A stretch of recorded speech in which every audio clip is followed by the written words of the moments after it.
Blog Talk Radio.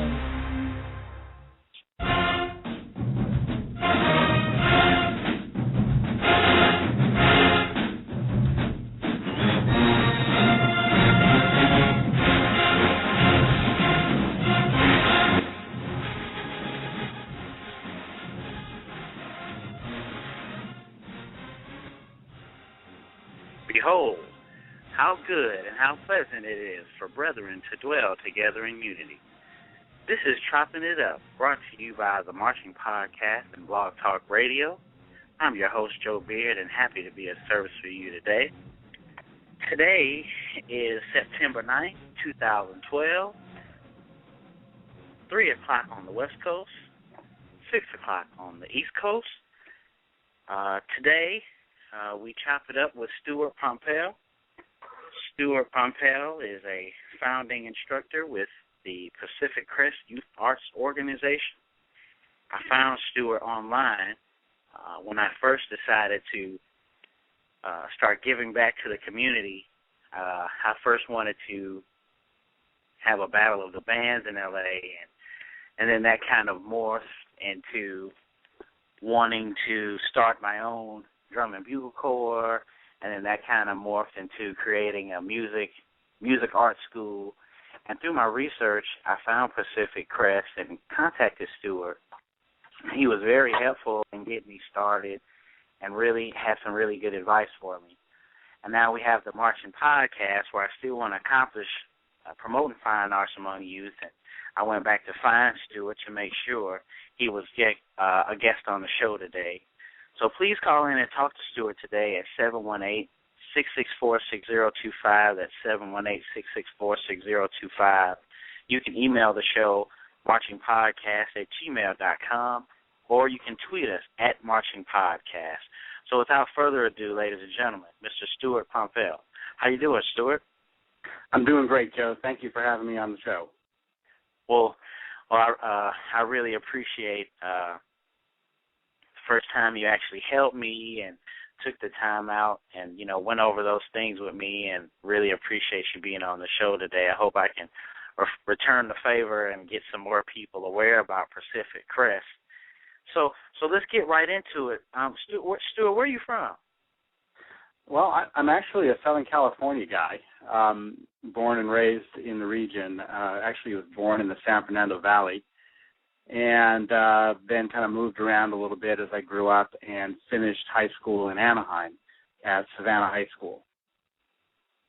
Okay, that's Savannah High School. Now, that's Anaheim. That's, Orange County, for all you listeners out there.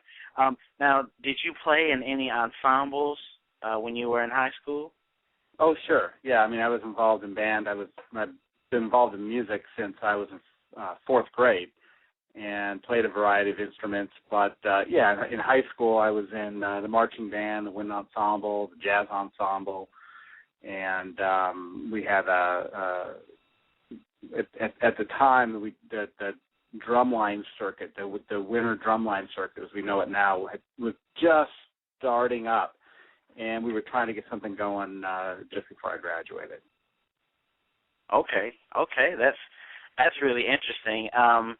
What was your first experience to music? Were your parents, were they musicians, or what was your first experience to be playing so young? Yeah, it's a good question. My parents were not musicians, and the way I got involved is very, I tell you, I can vaguely remember it because I was 9 years old and sitting in an elementary school classroom in fourth grade, and someone came and said, all right, you got to go to this music thing. And I went to the multi-purpose room, and the music teacher at the time played some notes on the piano, asked me to sing the pitches, and put a cello in my hand and said, you're going to play cello. And I said, okay, because I was 9. I didn't know. And so I played cello for 2 years and just really enjoyed music, and it was a great experience and a lot of fun, and it was great to have music at the elementary school level at that point. As a lot of us well know, most elementary school kids do not get that opportunity anymore unless they have the financial wherewithal to take private lessons. Right, and that's definitely why commendable of you on what's going on, what you're doing. So in high school, you played in all those ensembles, and you decided to go off to college. Now where did you go to college? Well, I went to Chapman University, which is a small private university in the city of Orange. It's a lot more well-known now than it was when I went to school there, but that's where I went. And I originally went in as, I think, a finance major, and kind of did some switching around and some soul searching, as most people do when they are at their undergraduate level. And I ended up deciding I wanted to be a history teacher. And so I finished a degree in social sciences there and went on to get a teaching credential and taught high school history, civics, and economics for 3 years. Wow. That's actually really cool, because I was actually along the same path myself. So, I wanted to be a history teacher myself. Actually later finished my degree in history. Moving on from that, did you march or perform in any ensembles when you were there in school? Yeah, good question. I said I started playing cello in 4th and 5th grade, and then we continued moving around a little bit. And when finally settled in Anaheim, I was a pretty accomplished oboe player at the time. I had taken private lessons and had really gotten pretty good. But I found that I had this very keen interest in percussion. And so I started playing snare drum in a marching band. So I was playing oboe in the wind ensemble, and I picked up the saxophone for jazz band, and I think I played tenor sax, if I remember right. And then I was playing snare drum in the marching band. And so then when I got to college, I kind of wanted to continue performing, even though I wasn't a music major. I was doing two things. I was playing oboe in the wind ensemble, and then I started taking private percussion lessons with Kent Hannibal, the professor of percussion there. Kent is actually now the band director at Orange County Lutheran High School, but he was the professor of percussion at Chapman when I was there. And my whole motivation really there was to get a really solid understanding of percussion performance so that I could teach high school percussion sections, drum lines and pits. And that was the way that I made money during college, and I wanted to make sure that I knew really what I was doing, because I picked up snare drum in high school, but really didn't take a lot of lessons. And going into college and taking the lessons from Kent really helped kind of shape me into the percussion instructor world, where I was for many, many years. And that eventually led to the starting of Pacific Crest with 5 other guys. And in college, I took that percussion experience. I played in the percussion ensemble there, which was a chamber group. Played in the basketball pet band and all of that stuff. So kind of did a lot of different things. As I got through college and the courses in my major got a little more difficult, I stopped playing in the wind ensemble and really kind of focused my music just in percussion ensemble and taking private lessons. It's a long answer to your question, but hopefully give you a sense of kind of what I was doing music-wise in college while I was out there also trying to get a degree in social science. No, that's perfect, because I don't know too many people that do woodwind and percussion. Usually people are like, I play brass, and they play a lot of, but woodwind and percussion, it's a big range, so that's really cool to talk about. 718-664-6025, 718-664-6025. You're Chopping It Up with Stuart Pompel, brought to you by the Marching Podcast and Blog Talk Radio. Thanks for listening. So it's also cool that you also continue to keep with the history teacher. It's like, you wanted to have the dual threat. So I guess you wanted to teach history and then help with the marching band. After you finished, what was your first job? Well, when I was going through college, I was teaching the percussion section at a number of different marching bands as a way to make money in college. My main program was Diamond Bar High School, which I was there. The band director at the time is Tim Bryan, who is now the principal at Corona Del Mar High School down in Newport Beach. But during that time, we were at Diamond Bar High School together, and we kind of built this program. I say we, but really Tim did all the work, and built a program there with the help of the junior high band directors in the district, and created a fairly large marching band. There were about 340 winds of percussion in the band, and I was teaching the percussion section and the drum line and all, and also doing the arrangements for them. And then also during that time, I was writing percussion parts, marching band percussion parts, for up to a dozen high schools in the area. And so that's kind of what I was doing to make a living during college. It was a lot better than flipping burgers, and a lot more, rewarding, to be involved in that. It was a lot of fun, right? A lot of fun in those days. When I finished college, then I taught history. Like I said, I taught history and civics and economics at Diamond Bar High School. Even though I was working with the marching band there, that the district was growing at that time, and so they offered me a history position there. And so I was doing that and continued to teach the percussion section.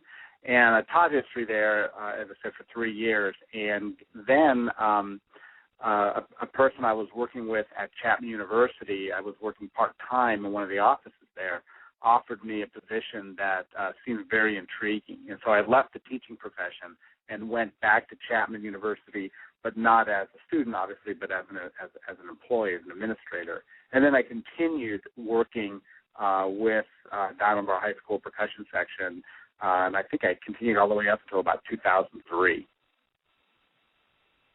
Wow. So definitely you were, like you were saying, it was a lot better than flipping burgers, and it was a lot rewarding, but definitely it was like laying the tracks for the future.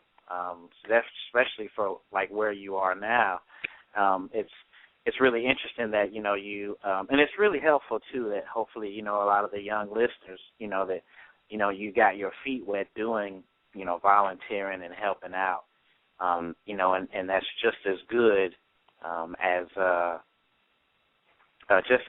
those other type of jobs that you would have in college, but definitely more rewarding and definitely would help out.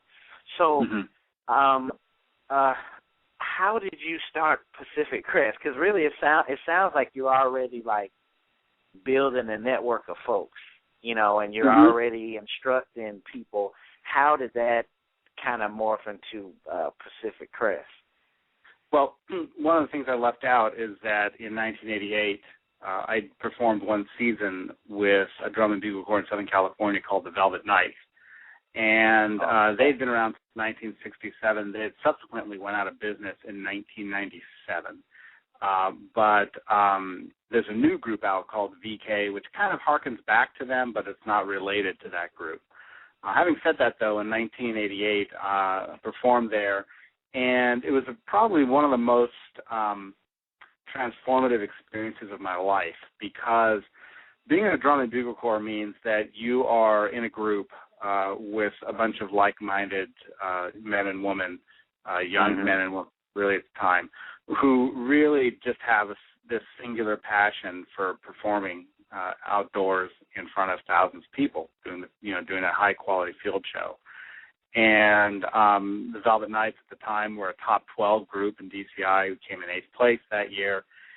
And, we went on the road for probably, I want to say about 60, 75 days, somewhere around in there. Wow. And I tell you, you learn a lot about yourself when you are making that kind of sacrifice. We were not able to work, wasn't able to take summer school or anything like that. Wasn't at home, definitely living on my own, responsible for myself as well as responsible to a whole group of people. And that experience really shaped a lot of who I am, in terms of being able to work with a wide variety of people from a variety of backgrounds, and knowing that we could work together because we shared this common goal, to put a great show on the field. And the other thing that I learned from that experience was that I was capable of a lot more than I thought I was capable of. I was kind of a soft kid growing up. If anything was a little too difficult, really wasn't. I could certainly, keep my nose to the grindstone in academic subjects, but I wasn't really physically engaged. Didn't play a lot of sports growing up and all that. But, when you're spending 12 to 13 hours on a rehearsal field in the middle of Alabama and it's 98 degrees with 90% humidity, you learn really fast that you're actually capable of a lot more. And, not to be too glib about it, but you didn't really have a choice. You either dealt with it or you were going to be dealing with somebody on the team who was trying to figure out why they were busting their ass on the field while you were feeling, bad sitting in the gym and trying to cool off. So you learn a lot about yourself, and just at that point when I thought, well, I can't get any better, I can't push myself any harder, you get to that next level, that next plateau. And I think that's one of the things I took from that experience. And it seemed to me that there are a lot of band kids who wanted to do that, but, there weren't a lot of opportunities for them. And more importantly, a lot of band kids, high school and college, they couldn't take a summer and not do anything else except for drum corps. And so there were a number of us who were actually all working with us down in our high school marching band. So it was me, a guy named Dale Lehman, Greg Rochford and his wife Lisa, and then there was a guy named Jim Yee, who I think is a math teacher now in Tufton, and Tim Bryan, the band director down in our. And the six of us got together, and we decided, we wanted to create a drum corps, a drum and bugle corps for kids who couldn't tour all summer long. But we wanted this to be a high-quality experience. And so we were all, at that point, we were kind of the movers and shakers in the marching band arena in Southern California at that time.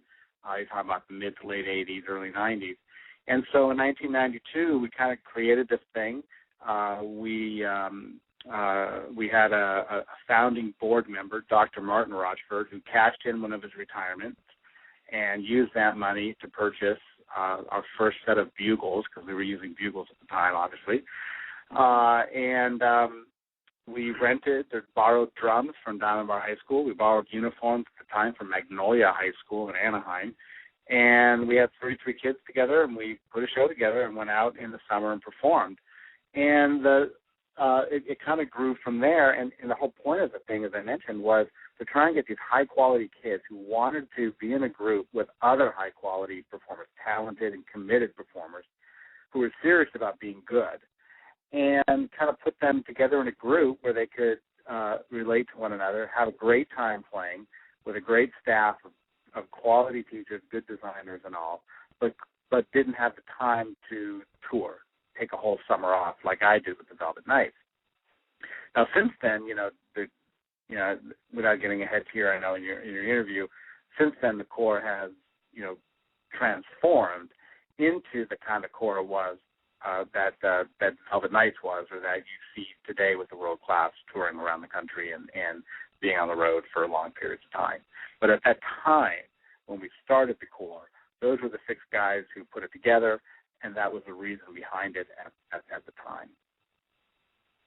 So it really, wow. So your first intention was the drum, focusing on the drum, because you guys are now a youth arts organization, and that was definitely, like you said, it was more than just a marching band organization. Well, before I get into that, now you became a part of DCI. Now, did you have to do something, like, I know once you formed your band, did you have to go through a process to become a part of DCI, and was it harder to become a part of the world class of DCI? Yeah, a couple things there. First of all, DCI or Drum Corps International, every drum corps, every drum and bugle corps, drum corps is another way of saying it, every drum corps in a country is part of Drum Corps International. We're not all members of the league, if you will, but we're all participants of the league. Oh, and so when we started, the Western region allowed us to perform. We weren't allowed to compete the first year. We weren't allowed to get paid the first year, but they allowed us to perform. They allowed us to participate. And as we got better, we were able to, the second year, we were allowed to compete and start to get paid. And it wasn't until 2005, I believe, or 2006, that we were actually offered membership, which has a series of privileges as well as responsibilities. And so that's kind of the evolution of where we started, mainly, again, as a participating drum and bugle corps, an associate member, if you will, and then growing over time into a full membership status, which we have today. And like any kind of organization like Drum Corps International, being a member means that you are participating and have responsibility to be engaged in the running of the corporation, the competitive rules, and the touring and that kind of thing. So it took a while for us to do that because we had a policy, a philosophy, if you will, of a steady, slow growth model. We started in 1993, but we didn't attend the Drum Corps International World Championships until 2003. So we took those first 10 years to really establish a solid financial base, a solid base of kids, a solid relationship with the community, music educators, and the like, to build a quality organization. And you mentioned, we're a youth arts organization, and we always were. It was always called Pacific Crest Youth Arts Organization. It's just that the Drum and Bugle Corps was, at that point, the only program we had. We have more programs today, which I know you want to ask about, but the Drum and Bugle Corps is really the thing we do. The other programs are in service to that. So just like the Angels baseball team in Anaheim, they are a baseball team, but they have other programs that they run. They do baseball camps. They do outreach to kids who are in need, underserved, or disabled physically, mentally. And they have a bunch of programs that they do in addition, but it's sort of all in service to the main thing that they do. So we're similar in that way, in that we do have other programs, but it's all related to the fact that without the Drum Corps, those programs probably wouldn't exist. Right. What are some of those programs? 718-664-6025, you're chopping it up with Stuart Pompel. What are some of those organizations Pacific Crest provides? So the other programs we have, probably the next one that's most visible is something that we call Corps of the Crest. And Corps of the Crest is a series of 2 Drum and Bugle Corps shows that we host. And we bring in corps from basically around the country. We spotlight about 1,000 performers on the field. So those are like the Battle of the Band events that some of your listeners might be, more relate to. And then we offer a sort of a series of educational programs, if you will. One of them is our December experience camp, where for 2 days you can come down, check out Pacific Crest, see if it's something that inspires you, you want to come and audition, learn more about yourself, our staff, etc. We've had last couple of years something called Dance Theater, which is an indoor dance, color guard dance production company. And we offer Drum Major Camp, which is a leadership camp every June. And last year started up something called Snare Camp, where we bring snare drummers in and really give them a lot of intense instruction. So those are all sort of the different programs we run.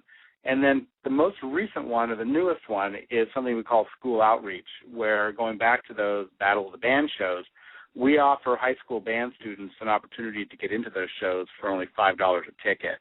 And it's a way for kids who really want to see the show to be able to come in without having to pay $20, $30, or $40. Right. That's actually really cool because, that's really what we like to highlight here at the Marching Podcast is the community service that you guys are doing, and how music and how marching band is definitely enlightening in the young mind, but definitely it provides so many things. We're getting towards the end. You touched a tad about the volunteering program. People can actually volunteer with the Pacific Crest. Could you tell us about that a little bit? Yeah. We rely on volunteers to get by, and for us, volunteer is a pay grade, not a position title. So we have a number of volunteers, up to about 50 of them actually, that either help us run shows or participate on tour with us as cooks, medical personnel, SUV drivers, truck drivers, et cetera. And I dare say that a lot of the staff are volunteers because they get paid so little. So they really just probably cover the fuel to and from rehearsal for a lot of those guys. So yeah, volunteering is a big part of what we do at Pacific Crest, and without the volunteers, to be honest, we really couldn't survive. That's great. That's great. Do you have any future plans or upcoming events for the Pacific Crest? We have a couple of upcoming events. The biggest one is not the biggest one. We have two fundraisers coming up. One of them is a golf tournament on October 12th in Chino Hills at Los Serranos. And then we have a 5K run that our alumni are running with our board of directors on November 11th at Benelli Park. And then coming up in December, the second and third weekend, we have our experience camp and audition weekend. So, yeah, we're just starting to ramp up here with fundraising events and the auditions, and kind of starting up again with the season in a very short amount of time. Great. Towards the end here, how can the listener get involved with Pacific Crest and any of your information that you would like to get out there? Our website is www.pacific-crest.org. Just put a little dash or a hyphen between Pacific Crest. And that website is fully loaded with content and information. If you're interested in auditioning, you can click on Join Pacific Crest. If you're interested in supporting us, you can click on Support. If you're a music educator, we have a tab just for educators with some resources and news that might apply more to them. That's probably the best way, is to get on the website and poke around and learn more about the organization and ways you might want to get involved. Great. One last question before we get you out of here. What would you say is the best part of Pacific Crest to you? Oh, gosh. I think probably the best part of Pacific Crest is to see how it changes the lives of the young men and women involved. I mean, these young men and women are already amazing people. They're leaders in their own band programs. They're in college or upper end of high school. And just to see how much they grow personally, how much they mature, and in terms of what they're able to accomplish on the field, just in terms of their performance achievement is just astounding. And that's probably the most fun for me, is to see that. I'm not teaching anymore. I'm not really involved in day-to-day. So I kind of get a chance to sit back at 10,000 feet up. I see these folks come in inspired. They come to the auditions. They start attending camps when they get a spot in the Corps, and just to see their development in the preseason, during the season, and when we get on tour is really tremendous. Probably the most enjoyable thing.